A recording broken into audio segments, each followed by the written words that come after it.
El exec, el exec, el exec. El Vélez, el Vélez.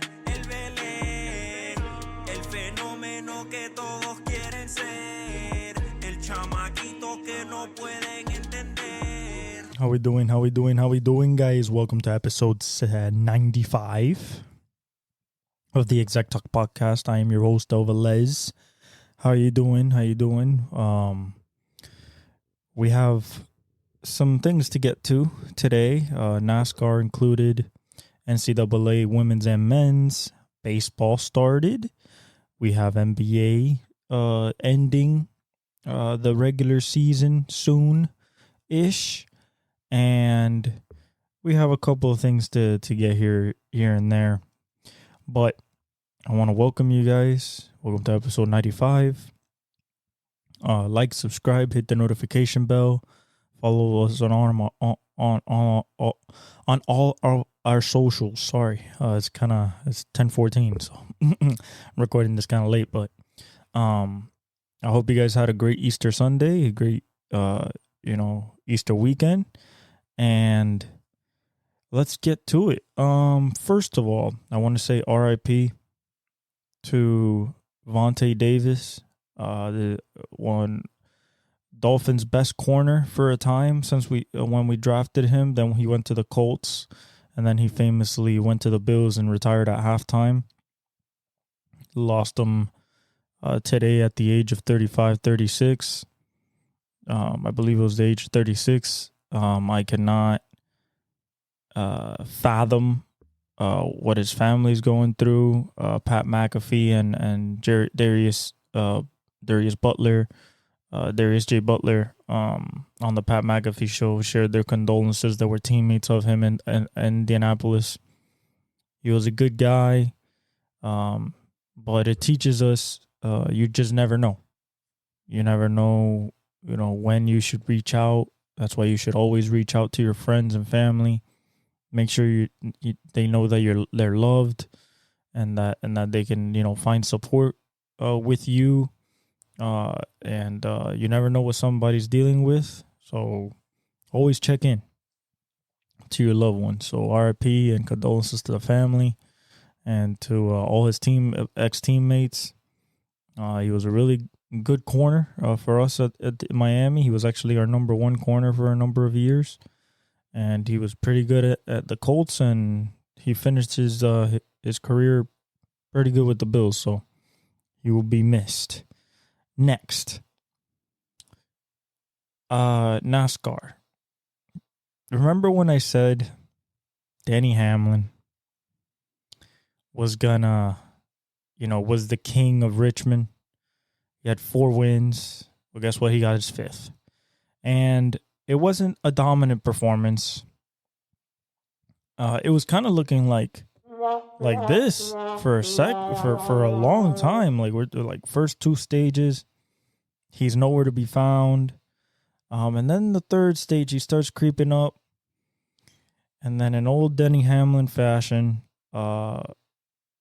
Larson was first. He was going on a strategy of pitting only once a stage, but that got thrown out the window when a caution flew 15 laps after he had just hit the pit stop. So that evened up everybody on tires. It put Truex up in the front. And Truex led the most laps and was leading. Him and Carl Larson were leading most of the race. But, Denny kept creeping up and having good stops and everything. And then with 1 lap left, it was Truex, Logano, and Hamlin. 1, 2, and 3. Logano wasn't that far off. I mean, maybe half a second, 0.6 of a second behind Truex, with 15 to 10 to 7 laps to go. And then with 1 lap to go, Bubba Wallace, owned by Denny Hamlin, spun Kyle Larson, and then they went into the pits. Overtime, Denny got out first, so he got the lead, and then it went into overtime, and Even though Truex felt like Denny jumped the start, NASCAR didn't say anything about it. And Denny goes on to win at Richmond for the 5th time. This season has been very, very dominated by Chevy and Toyota, and more specifically, the usual suspects of Hendrick Motorsports and Joe Gibbs Racing. If it's not a Joe Gibbs car winning, it's a Hendrick car, and the only exception is Daniel Suarez with Trackhouse, and that's Chevy. The Fords are just having some trouble keeping up. At one point, there was no Fords in the top 12 at Richmond. They started in wets, which was interesting. They had no wiper blades, but they started in wets. The second time I see wet tires, but at an actual track. North Wilkesboro is a track, but more like it's more like a sentimental track. Like Richmond is part of the schedule, and it was interesting. It wasn't as wet as I thought it would be. So, the strategy of NASCAR not having competitive pit stops because the pit road was wet, even though the track was drying. I understand that, but at the same time, I think you should put wipers on them, and even if it rains, I think that they should try to race. It'll make it a lot more exciting, and a lot of NASCAR fans would be like, yay, we're getting rain racing, because everybody else does it. Indy does it. IMSA Sports does it. Formula One does it. Any type of racing is in the rain.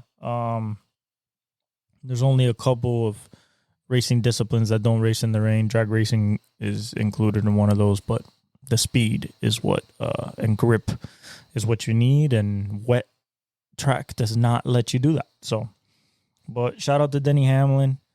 They go to Martinsville next. The Paperclip, again, another safe haven for dirt racers. So I expect Kyle Larson to be up there, Chase Elliott, Denny Hamlin, Kyle Busch. He should get a bounce back performance at this track. He should have a shot at pole or even winning it. But this is an old school track for the old school guys, so I'm expecting the old school guys to be at the front, whether that's Chase Elliott, Martin Truex Jr., Kyle Busch, Joey Logano. I expect those guys to be up there. Another thing is that, Ty Gibbs is coming. He's going to get his first win soon. He's just too good. He's been racing well everywhere. He's top, out of the non-winners, he's like top 3 in points of non-winners. He barely wrecks. He's aggressive, but still mindful of the car. So he's a good racer, and, he's only 20 years old, so future's bright for him, and I think his first win is coming very, very soon. All right. Let's get to some NFL news. Hassan Reddick to the Jets. I'm gonna tell you guys the specifics. But what this does is essentially like fill the hole that Bryce Huff left, and it's funny because when you look at it, they kind of just traded Huff for Reddick. Huff went to the Eagles, younger legs, smaller contract.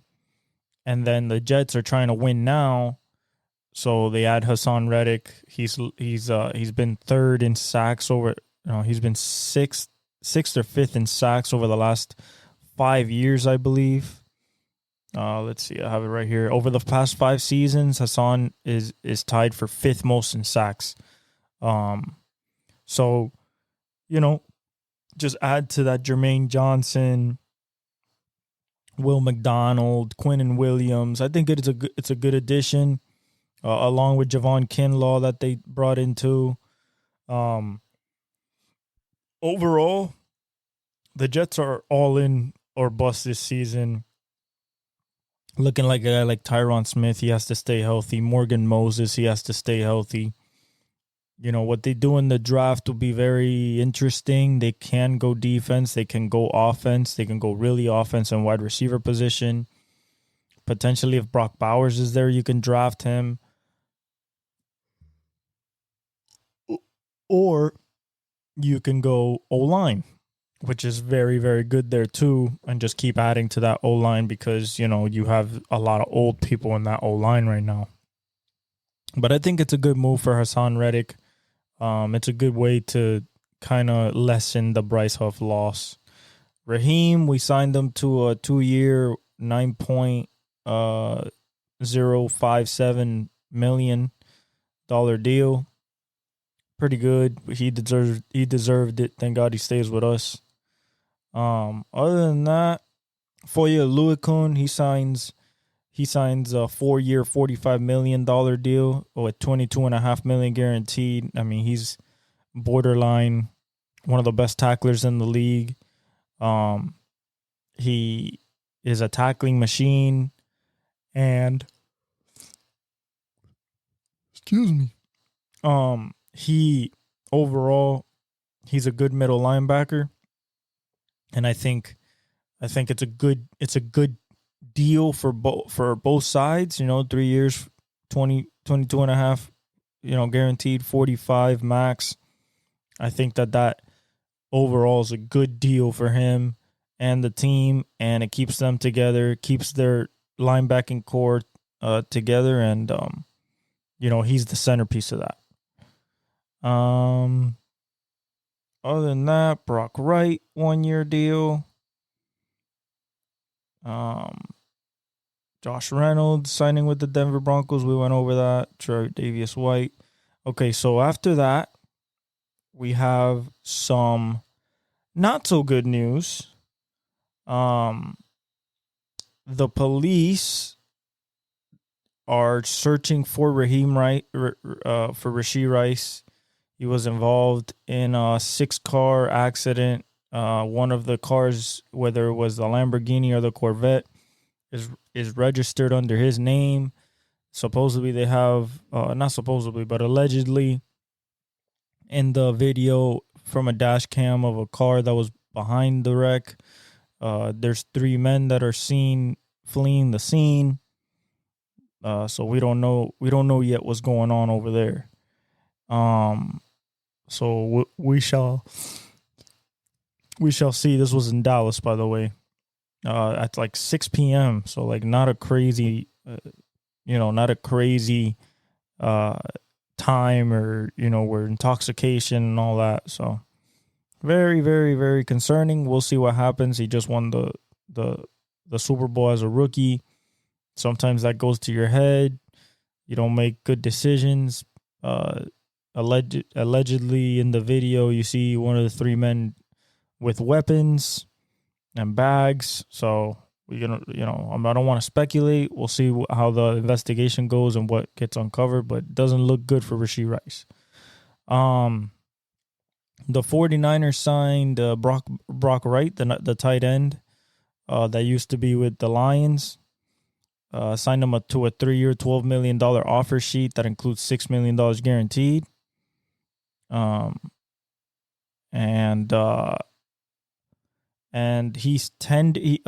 Brock Wright was tendered by 1 year by the Lions, $2.985 million. And now they have 5 days to decide whether to match San Francisco's offer sheet or lose the tight end without getting back any compensation. So we shall see about that. Vontae died at 35. RIP. Another big developing story is that the Saints, Ryan Ramczyk, their offensive tackle and Pro Bowler, and I believe All Pro, might legitimately not be able to play this year, which is incredibly disappointing. His knee, it looks like it's not healing properly. He might be at the end of his rope, to be honest. But if he's not medically able to play this season, this puts a wrench into whatever the Saints were gonna do in the draft, because now they have to possibly take a tackle. Instead of maybe a defensive stopper like a Jerzon Newton, or somebody like Tavondre Sweat, something like that, which they needed, but now they have to look tackle. So that's going to be very interesting. As for NCAA, we'll start with the men's. The men's are in the Final Four. So let's start with UConn destroying Illinois with a 30-0 run to start the second half. It was a pretty close game till halftime, and then UConn just went on a 30-0 run. And just Castle was hitting, Klingon went nuts, and they just went off. And UConn looks like the strongest team. It's not particularly close when you look at them play. Hurley has them boys buzzing, and they're my pick to win the championship. On the other side, we had NC State upsets number 4 Duke as an 11 seed to move to the Final Four. DJ Burns Jr., I mean, this guy, man, I don't know if he's gonna play in the NBA. The NFL supposedly looking at him as a D tackle, but man, to have that type of footwork at that type of size and girth, that was crazy. But just he's big. He has quick feet. He has nice touch. It's crazy how he basically dominated that game. Just like Zach Edey did for Purdue. They beat Tennessee and Dalton Connect, which they both went crazy. Zach Edey, will he play in the NBA? Some people say yes. Some people say he might be like a Zubox. I mean, you could see him being a Zubox, but he's 7'4". He does have touch around the rim, but the defensive side, especially when it comes to like if they want to take him 5 out and take him out to the perimeter, it is barbecue chicken like Gobert out there for him. He's gonna have a lot of laughing on his tape in the NBA as a defender. But Purdue overcoming the 2 losses these past 2 years to 15 and 16 seeds. Getting all the way to the Final Four. We'll see what happens. It's NC State, Alabama, because they beat Clemson, the 4 seed. Alabama, the 4 seed. You have UConn, the 1 seed, and then you have Purdue, UConn, NC State, Alabama. That's your Final Four. Alabama's a 4 seed, NC State an 11 seed, and then 2 1 seeds with UConn and Purdue.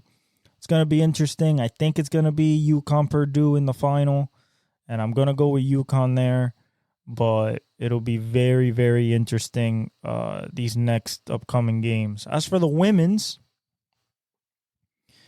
Iowa's still alive, South Carolina's still alive, USC is still alive, and UConn is still alive. So all the big boys are still the big programs are still alive. South Carolina's supposed to win it this year, just like last year, and they've been rolling. UConn with Paige Beckers coming back one more year, just like Caitlin Clark did, and Angel Reese for LSU. They're all rolling, so we'll see how it goes. Actually, I can give you the score for LSU Iowa because it just happened. And Clayton Clark went absolutely nuts, and it was a sight to behold. I haven't seen the highlights yet. I will after the pod, but I can definitely tell you the box score and everything like that. Iowa won 94-87. So they won by 7. And Angel Reese had 17 and 20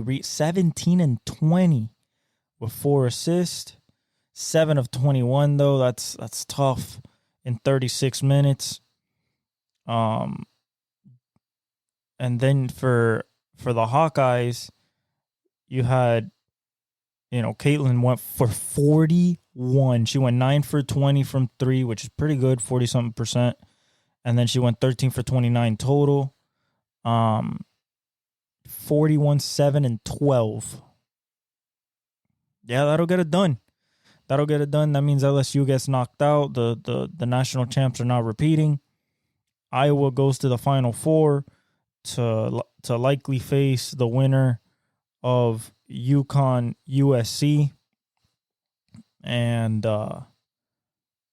right now it is 33-33 at halftime. UConn against USC. USC the 1 seed, UConn the 3 seed. Paige Beckers, Juju Watkins. Great matchup there. And then after that, NC State versus South Carolina. Wow, that's interesting. NC State is made it both in the men's and the women's to the Final Four. That's really, really interesting. NC State's a 3 seed here though, against number 1 South Carolina. I think I'm gonna go with South Carolina in that one. And then Iowa faces the winner of UConn USC, which is gonna be either a 1-1 matchup or a 1-3 matchup, just like NC State South Carolina. But it's looking like it's shaping up to be a great two Final Fours. I absolutely love it. It's incredible to watch Caitlin Clark do her thing. Paige Beckers is really good. Juju Watkins is taking over. And then South Carolina is just a machine. And then on the men's side, I love Castle for UConn. Klingon, of course. Carahan, their shooter, he's really good. Josh Newton is good, the point guard. But at the same time, on the other side, you got Zach Edey looking good. NC State, you got DJ Burns and Horn looking good. And then for Alabama, you have Sears. I mean, just a sharpshooter. And I believe Estrada, if I'm not mistaken, is the one for Alabama. If not, it's Jones, the other scorer. But they're doing great, doing absolutely incredible. As for the NBA, all right, let's get the cooking on the NBA. So we're going to look at the standings and we're going to look at some games. Yesterday, LeBron dropped 9 threes. He went 9 for 12 or 9 for 13 from 3. Dropped 40 against, it wasn't a great team, but against the Nets, but it helps them stay in 9. Anthony Davis had 24 and 14. Rui Hachimura had 20 and 10. LeBron had 40. He went 9 for 10 from 3, so 90%. 13 for 17, really 47 and 5, really efficient. D'Angelo Russell went for 18, 4 for 11 from 3, 6 for 13. Reeves went for 12, and then nobody on the bench scored except Gabe Vincent, which, shout out Gabe Vincent. He came back finally off a injury. So that's good for the Lakers. That adds a little bit more depth and not bench because he's going to be the starting point guard, but I guess a little bit more organization in the point guard position. The Nets, Cam Thomas with the 30-piece, 4 of 7 from 3, 8 of 22. Other than that, this team is awful. I don't know what they have to do, but they got to do something. Mikal Bridges scoring 13 points. I mean, this is supposed to be your star? I don't think so. I do not think so. The Nuggets beat the Cavaliers after the Nuggets took a loss to Minnesota with no cat. Just Anthony Davis blew him off the floor by 20. And then, so that was for the 1 seed. And then the next day, the Timberwolves lose at home to the Bulls. They just kept hitting threes, and the Timberwolves just couldn't catch up. And then the Timberwolves lose. The Thunder win against the Knicks by 1 on a beautiful Shea Gilgeous-Alexander with 1.2 seconds remaining fadeaway. I believe against Brunson. And then so it switches up again, and they go and Timberwolves go from 1, as they left Saturday night, they left at 1. And then or Friday night, they left at 1, and now they're third. A game back again, because the Thunder and the Nuggets both won and they lost. So it's still going down to the wire. Absolutely going down to the wire. The 76ers have some good news coming. As soon as tomorrow, Joel Embiid could come back and from the meniscus tear. Listen, based on how many games are left, he has to ramp up quick, but can he get to this level again? The level of like 35 a game where he was going to win the MVP running away and everything. If he gets to that level, nobody wants to see him in the playoffs. Nobody wants to see 76 in the play, like, at all. Okay? At all. Okay? They do not want to see him. They're in the play-in right now. They're at 8th seed. They fell so much because Joel Embiid got hurt. But if they get Embiid back with how Kelly Oubre has been playing, Tyrese Maxey, Tobias Harris, everybody playing together, it's going to be a very, very dangerous proposition, for sure. Also, the Heat won against the Wizards. That's nothing to say. Mavericks keep winning, 125-107 against the Rockets. Finally stopped their 11-game winning streak, and the Mavericks extend theirs to, I believe, 6 or 7 that the Mavs have won in a row. Yeah, they've won 7 in a row, 9-1 in their last 10. I mean, Luka's playing out of his mind. Kyrie's being efficient as ever. Daniel Gafford is playing great. So is Derek Lively when it comes to interior defense and the lob threat. PJ Washington's playing great. Everybody's shooting well. Very, very dangerous team. Definitely a dark horse with New Orleans. They actually jumped New Orleans in the standings. Dallas is now 5. New Orleans is 6. It's only half a game, but it means something. Other than that, you have Phoenix 1 game behind the 6th seed at 8.5 games back. Sacramento has been sputtering a little bit, but they're 6-4 in their last 10, trying to turn it around before. So they're half a game back of the 7th seed at 9 games back. The Lakers are a game and a half behind the 8th seed at 10.5 games back, and Golden State's 12 games back, game and a half back of the Lakers at 9. Houston is 2 games back now of that 10th seed because Golden State has won their last. Golden State has 6. They've won 4 in a row since that slide, and Houston was 9-1 in their last 10. Lost yesterday to Dallas. Cam Whitmore came back, so that's nice. But now Utah, Memphis, Portland, San Antonio, they're all eliminated, just like Toronto, Charlotte, Washington, and Detroit.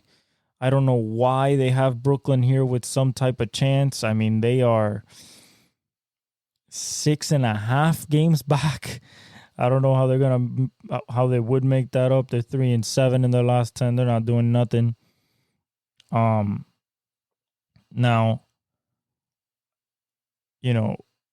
the Chicago, with the win over the Minnesota, clinched the play-in berth, so they will be in the play-in. Atlanta hasn't clinched yet, even though they're only a half game back of the ninth seed with Chicago. So Atlanta could possibly move into the ninth. They're still going to face Chicago, but it would be at home. It would be in Atlanta instead of in Chicago. Overall, Orlando's been playing really well, 7-3 in their last 10. Indiana 6-4 in their last 10. 1-2 in a row. So are they getting stuff back in the right direction? Possibly. New York is 7-3 in their last 10. They've lost 2 in a row.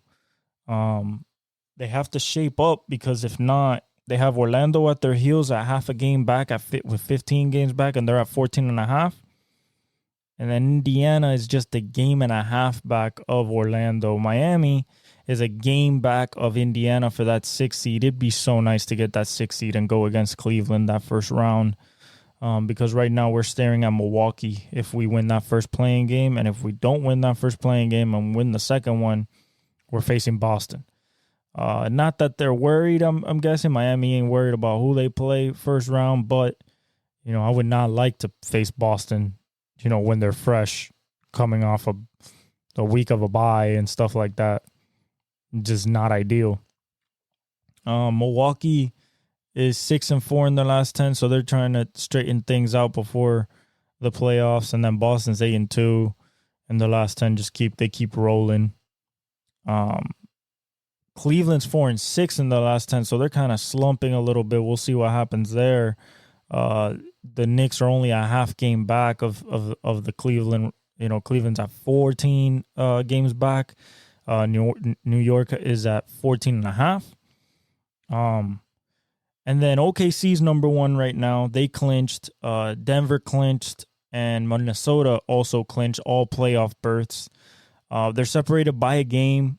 Denver by half a game in second. Minnesota by 1 game. They're all 7-3 in the last 10. They're all playing really good ball. It's going to come down to the last, it's literally going to come down to the last day of the season what the order is going to be.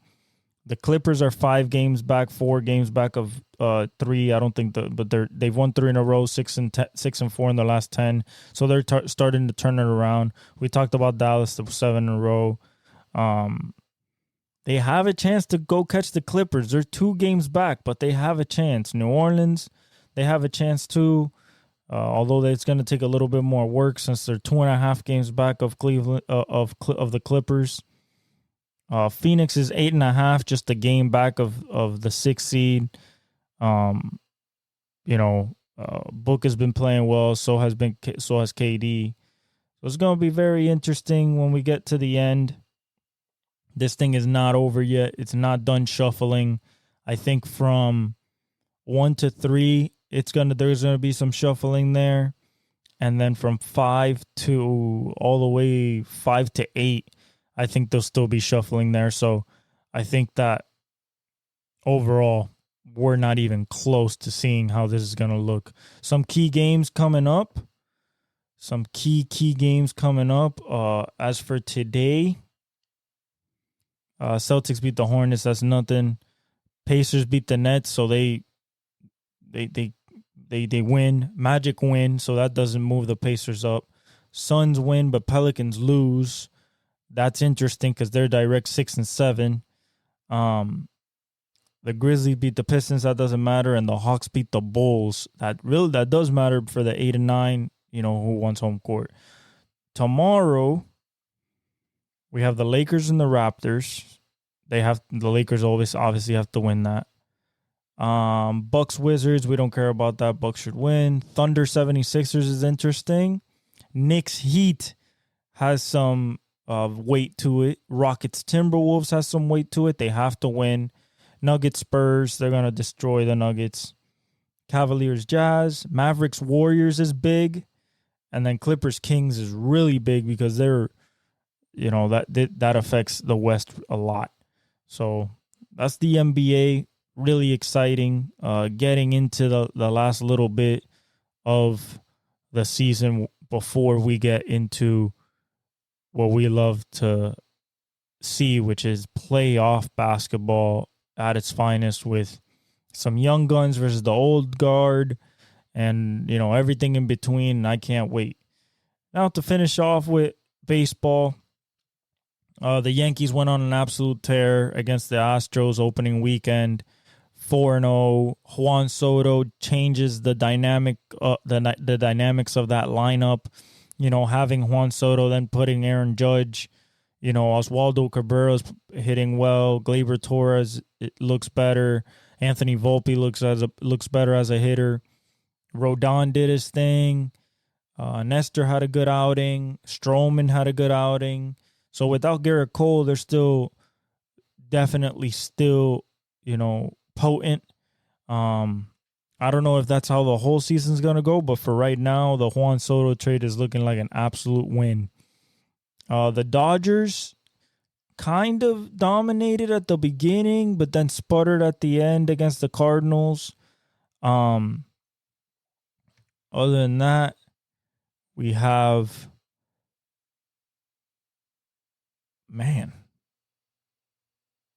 I'm looking here for the actual. Let's see here. Here we go. The Brewers beat the Nets. They won the series. The Braves beat the Phillies on Friday. Then the Phillies beat them. It was kind of like a back and forth series. The Marlins got swept by the Pirates. The Pirates look really good. O'Neal Cruz looks like a beast. Brian Reynolds looked good. Key Brian Hayes looks like he's hitting the ball better. The Orioles destroyed the Angels, annihilated them. The Athletics beat the Guardians, beat the A's. Twins and Royals went back and forth. Nationals Reds went back and forth. Blue Jays Rays went back and forth. Cubs Rangers was a good series. Bombi had a good one. Like we said, Yankees Astros was basically a no contest. Giants Padres was a good series. The Diamondbacks destroyed the Rockies until the last game. The Cardinals beat the Dodgers on Saturday. Mariners had a good series against the Red Sox. They got to figure out that hitting, but the pitching is insane. So, yeah, I mean, it was a very good. Tigers won against the White Sox, but I expected that. I like what I'm seeing from the dominant pitchers. Yoshinobu Yamamoto had a good outing. Shota Imanaga had a good outing today for the Cubs. Grayson Rodriguez, one of the favorites, one of the dark horses for Cy Young, did great for the Orioles. Jordan Hicks for the San Francisco Giants, the closer turned starter, had really good stuff. Still had his, triple digit heaters, but his splitter, he took off a little bit from it. And the sinker, he took off a little bit from it, so he lost the long innings, and he pitched really well. Bobby Miller pitched really well. For the Dodgers, I mean, it was Zach Gallen, Merrill, pitched well for the Diamondbacks. Pitchers that was supposed to pitch good pitched good. I was really impressed. Tyler Glasnow pitched well for the Dodgers. So, overall, it was a very interesting weekend. Mookie stayed really hot. He had a leadoff home run the second game. He had two home runs the first game. Shohei's a little bit on a little slump first series. I'm not worried about that. Mike Trout got his first home run, and then the Angels didn't score at all after that.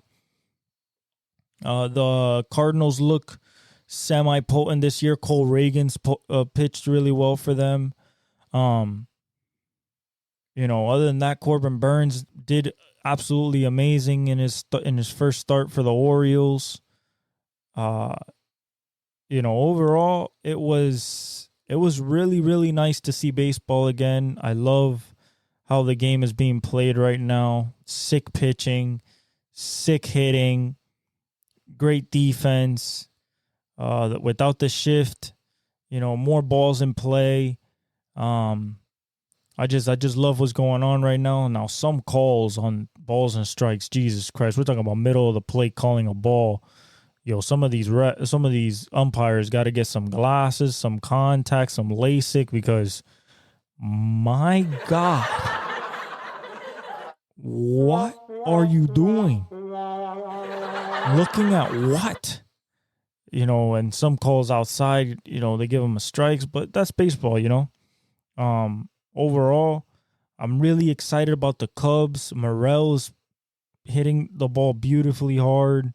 Wyatt Langford killed it in his first series for the Rangers. Overall, I think it's going to be a very good season. A lot of surprises. Marlins still suck, especially when it comes to pitching. That we just have Luzardo and Garrett, essentially, and Yuri. Everybody else is garbage, including the bullpen. I can't wait for Paul Skeens to come for the Pirates. Hunter Green pitch okay for the Reds. We haven't seen Nick Lodolo yet, so we'll see if we see him this season anytime soon. But other than that, it's been an absolutely great start to the MLB season. F1 is in Japan this week, I believe. It's going to be very fun. We'll talk about that on Thursday. But sports are in a good place right now, where it's college basketball and women's college basketball. UFL is going on. 64-yarder back-to-back. That was great by a guy that hadn't kicked since high school. That was an amazing story. The fake punt, touchdown to the center, for the Brahmas. That shit was dope. So they're trying to get it up in the air. Not a lot of high scoring. 18, 17, 16, 18. So we'll see if it gets better as the season goes on. But I think that there's going to be opportunities for people from that league to possibly jump to the next level, kickers and stuff like that especially. And the draft is getting a little murky.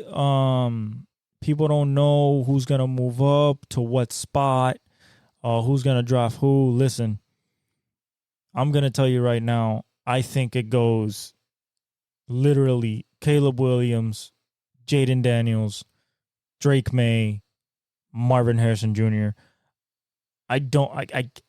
Once you get to the Chargers, that's when it could change. It could go Malik Neighbors. You could go Joe Walt. You could go Olo Fashanu. They could trade out. If I'm looking for a candidate to trade out, it would be the Chargers. But then again, with no number one receiver and having Malik Neighbors right there, do you just take him or do you move back to 11, give JJ McCarthy to the Minnesota Vikings and take Brian Thomas Jr. at 11? Where's Xavier Legette going to go? Just an absolute freak, basically DK-esque. Brock Bowers is still up and down. Who's going to take him? If I was the Chargers, if I didn't lose my number one receiver, I would have taken him at 5. But, you're looking at potentially maybe the Jets if they want to add a weapon, even though Brian Thomas Jr. will be there. But, those teams, will the Rams go Bo Nix? Will the Raiders go quarterback? Where's Michael Penix going to go? People are saying maybe Miami. I agree. Stronger arm than Tua, still left-handed. Can throw the deep ball with anybody. I think that's what we need with the type of speed we have, but we'll see. We still need D-tackle. So a lot of things to be figured out in the NFL draft. As we get closer to it, I will start filling out my mock draft and my best available, so you guys can discourse and we can debate about it. But other than that, thank you for watching episode 95 of the Exec Talk podcast. I am your host, El Velez. Like, subscribe, hit the notification bell. And thank you for all the support Thank you for sharing the podcast. Thank you for viewing the TikToks. It really means a lot. We're just, trying to grow out here in this space. I really love doing this for you guys, and I really love doing this period. I love sports. I love talking about them. I love giving takes. And I appreciate you guys for allowing me to do that. I love you guys, and have a wonderful one. Here's the outro. El exec, el exec, el exec. El Vele, el Vele, el Vele. El fenómeno que todos quieren.